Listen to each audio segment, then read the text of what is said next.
In 2024, I quit my job, left the comforts of a well-paid position in South Africa, packed my bags, moved 10,000 kilometers across the world to Ireland with my family.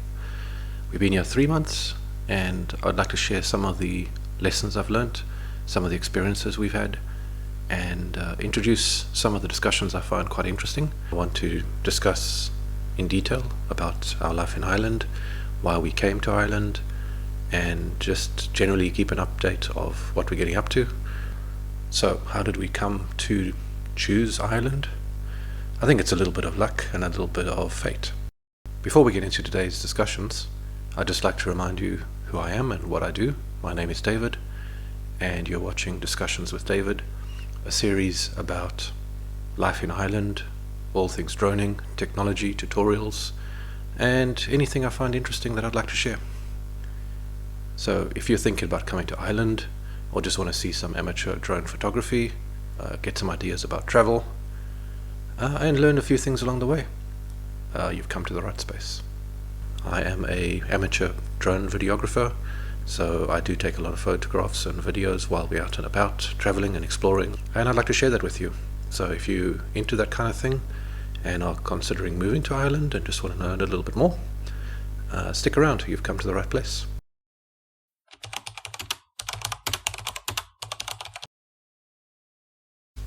So, you might ask, why did we decide to leave South Africa and come to Ireland?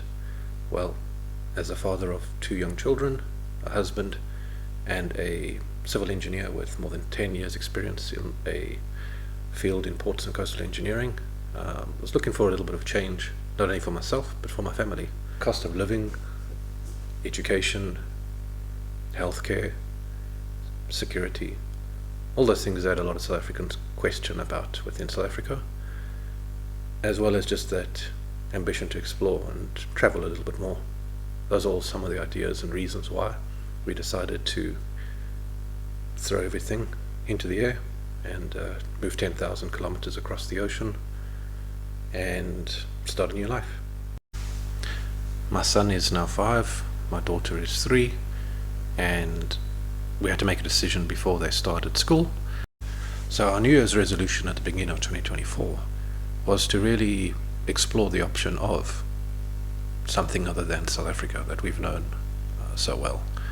And we looked at New Zealand, Australia, the Netherlands, Ireland, and we're ultimately looking for a environment that is very similar to South Africa in terms of being very social, very cultural, but had slightly better economic opportunities and maybe a little bit more safety and security and cohesion.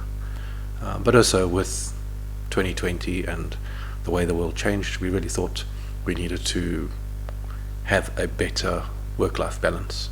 So primary goal was really to find a way to balance the stresses of a professional engineering role with that of being a good husband, a good father, and give our children the best that they can have.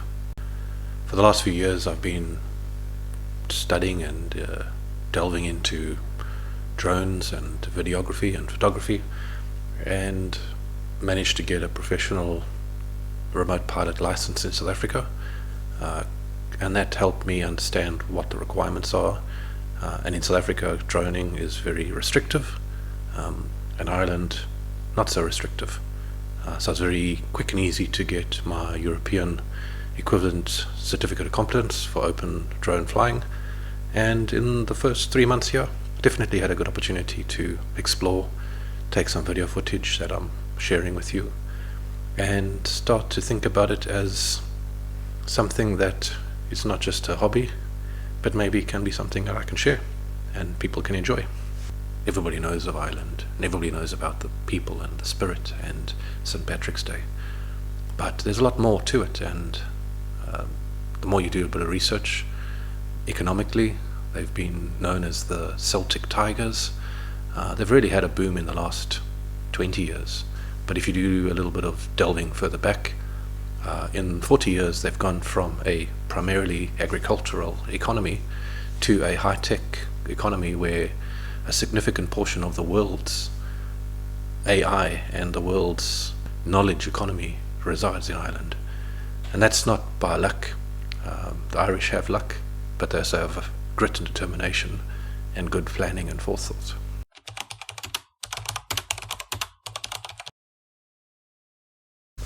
So, as Ireland's GDP per capita over the last 20 years has been skyrocketing, South Africa's GDP per capita has been on the downward trend, never really living up to the potential of the democracy that bestowed upon it. Other than the 2009 commodity supercycle period where GDP per capita was on the rise, the last 10 years have seen a significant downward trend. And it's in that context of economic difficulty that you kind of question. And yeah, when you really start to look at Ireland, the economy has been booming, but they've also got some very sound economic principles. A social democracy, so definitely are investing in infrastructure, and as an engineer, you do need infrastructure. Everything in the economy is built on infrastructure. So not only do the Irish have a good community spirit, good people, they are increasingly getting first world infrastructure. The Irish people might question that and say they're not quite at the level of the Netherlands or other European economies, but financially I think they can afford it a little bit better at the moment. They're getting some pretty good windfalls from a tax point of view.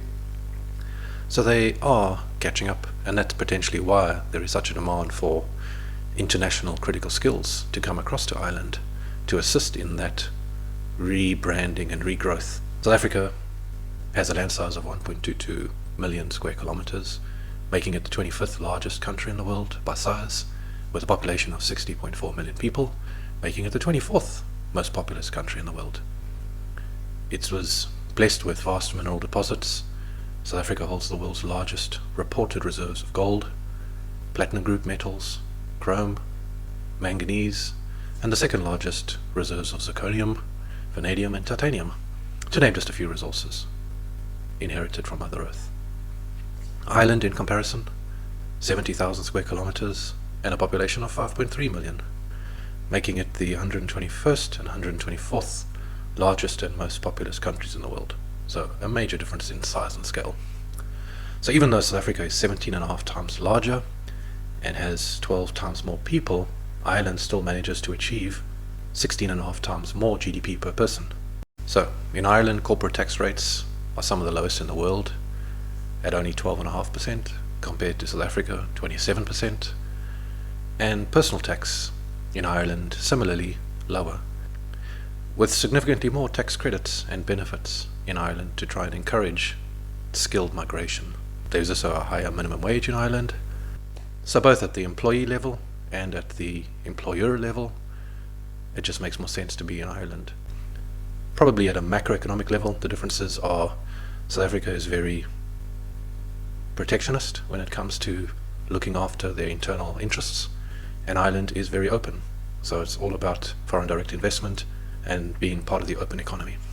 With capital investment in the region of $150 billion on new infrastructure and spending in the region of $100 billion per year on current expenditure, which is your ongoing costs.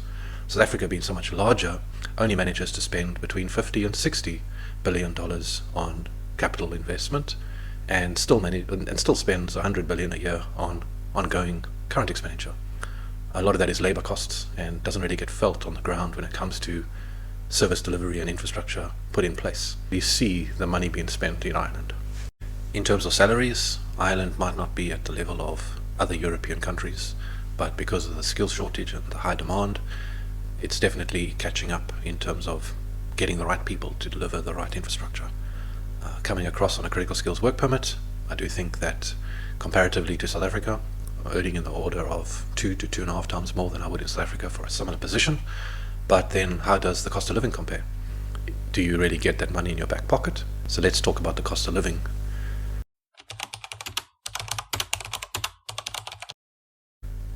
One of the most important parts of a good life is housing. In Dublin, where we stay, to buy a typical 3-bedroom semi-detached house, you're looking at well over €500,000, and that's in an average area.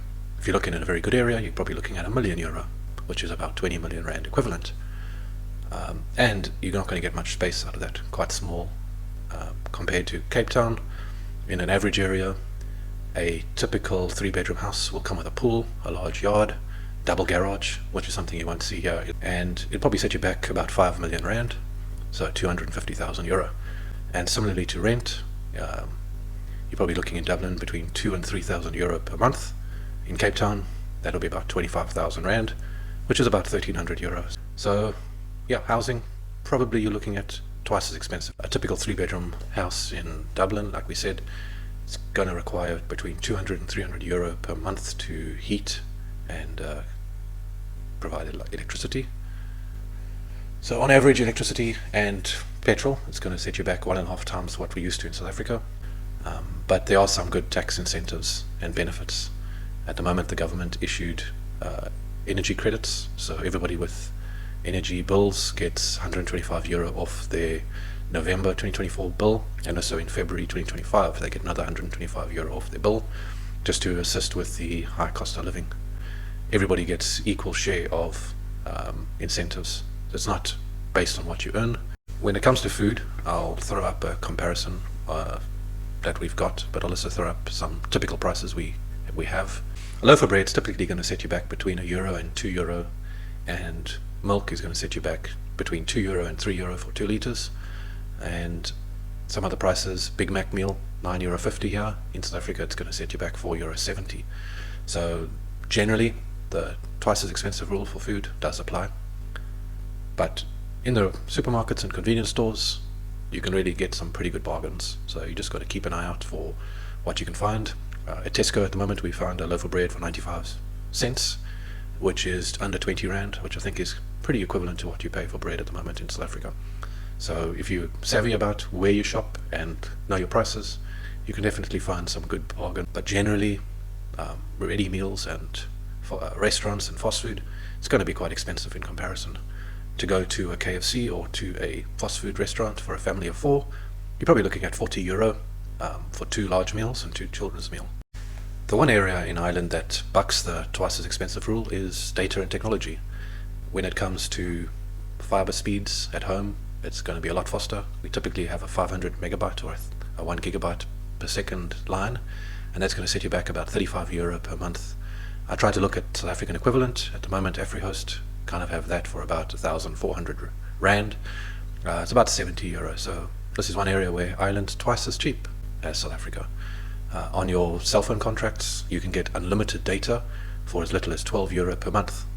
Pretty much unheard of in South Africa. You'll also find that Ireland, you're going to need a vehicle. Even though there's good public transport in Dublin city itself, if you're traveling outside of the city or if you're traveling off the main routes, then the public transport is not so wide. But coming with a car, it's quite easy from a South African point of view to exchange your driver's license directly for an Irish driver's license, which is valid for 10 years, and getting insurance, a little bit difficult in the first year, but not impossible. And yeah, I think there's a lot of car options, so a lot more hybrids and a lot more sort of Japanese second-hand vehicles that you can pick up, pretty good priced vehicles in comparison to South Africa.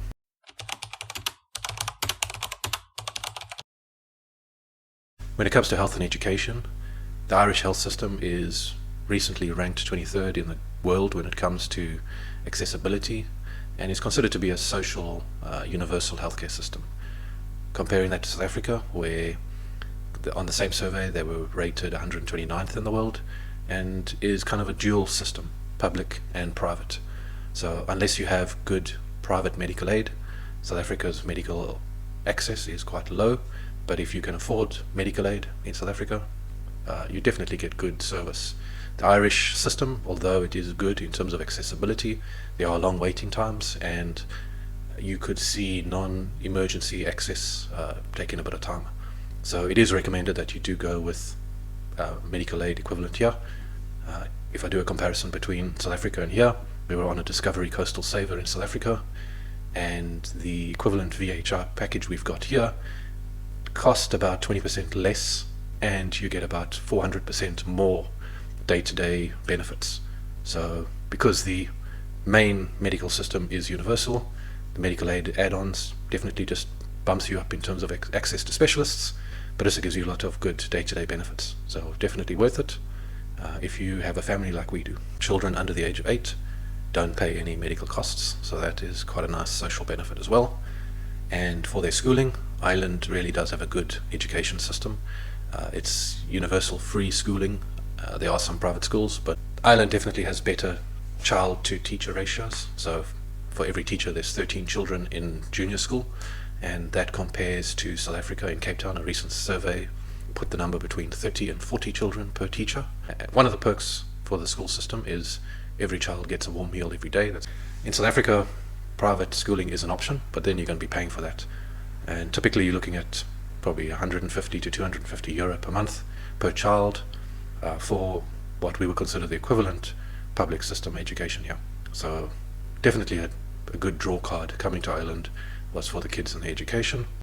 One of the major perks as well for the children, every child in Ireland gets a monthly child benefit of 140 euro per month, even for children that are here with parents that are on work visas. As long as they have an Irish residency card, then you're entitled to that. This year, because of the good financial benefits, every child got a double bonus. So in November and December, each child got 280 euro. That pretty good perk that just assists with those extra costs for the children. So Ireland, unlike a lot of the rest of Europe, the only costs when it comes to education is just for university education. But there's sufficient junior and secondary school education.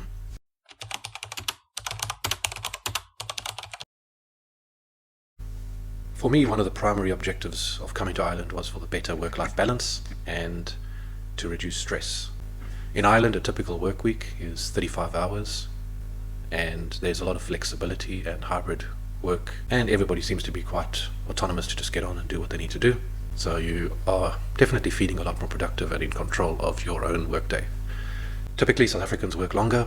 The average work week is 42 hours, but it's not unheard of to be working more than 50 hours a week. In terms of outside of the work environment, the social security, South Africa is known to be a very unsafe country when it comes to violent crime. On a recent survey, South Africa was rated 142nd out of 146 countries.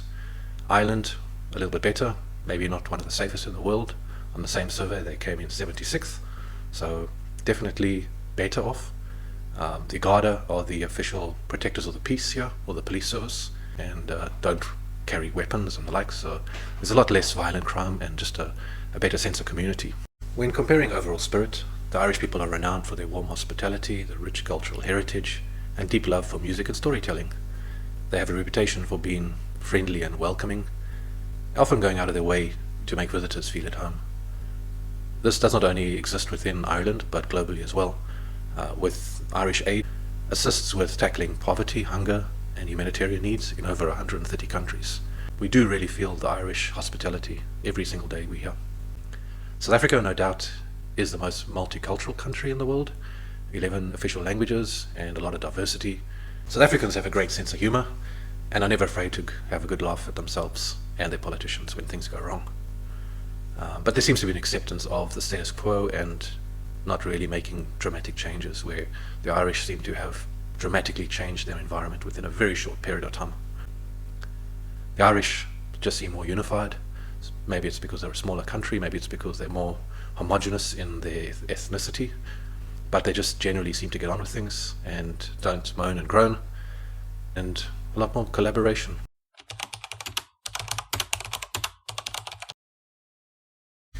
When looking at the geographical connectivity, Dublin is very well situated for traveling within Europe and North America from an air point of view, and has significant global linkages. South Africa, on the other hand, is serviced from two key international airports, being Cape Town and Johannesburg, but a lot of travel from South Africa is long haul, where in Ireland there's a lot of short haul flights. Flights in Ireland are relatively cheap. It's the home of Ryanair, one of Europe's best leading low-cost airlines. When looking at passport strength and being able to travel, Ireland is the third strongest passport in the world when considering accessibility to countries without a visa, allowing access to 121 countries. South Africa, on the other hand, was only ranked 45th with access to 62 countries visa-free.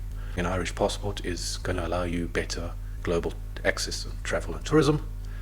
As a South African resident in Ireland, one thing that's often underestimated is the fact that Ireland is not part of the Schengen visa states, but it is part of the EU. So if you want to travel to Europe, you do need to get a Schengen visa. But once you have an Irish passport, then you can basically travel, work, and play within Ireland, the UK, and Europe. On the other side of the travel coin is tourism, and Ireland receives 6.3 million international tourists every year, which translates into $7.5 billion for the local economy, and this is continuing to grow year on year. I think Ireland is well known for being an international tourist destination. South Africa receives more at 8.5 million people per year, and this is also globally increasing year on year, but they only receive about 5.7 billion injection into the local economy from those tourists. Maybe this is just a consequence of South Africa being such a good, cheap travel destination. So, in closing, Ireland ticked a lot of our boxes when it came to assessing where we wanted to be, not only for ourselves but for our children. There's a good economic prospects with a good social support system and less taxation than in South Africa. The people are good, the culture is good, and you feel to have a safer community, providing a better work-life balance and opportunities to travel and explore. But depending on your lifestyle and expectations, the higher cost of living will really take a knock of that potential lifestyle. You are able to save a little bit. You can definitely utilize that potential higher earnings and euro savings to travel and explore. Everyone really needs to do their own assessment of what is right for them. But when we did the assessment and we made the move to come to Ireland, I think everything has exceeded our expectations in terms of what we expected to get. We've got a lot more out. Thank you for sticking around to the end if you're still with me. In the future, I'll be going through a lot more of these discussions with David and hope to get a lot more value out of this as an outlet. If you have any comments or questions about the video, or would like to have some suggestions about what the next videos could be about, drop a note in the comments below and I will be sure to get back to you personally, either with some guidance or some assistance. Lastly, before the end, if you like what you saw in this video, hit the like, click subscribe, and turn on the notifications so you can hear when I have my next discussion.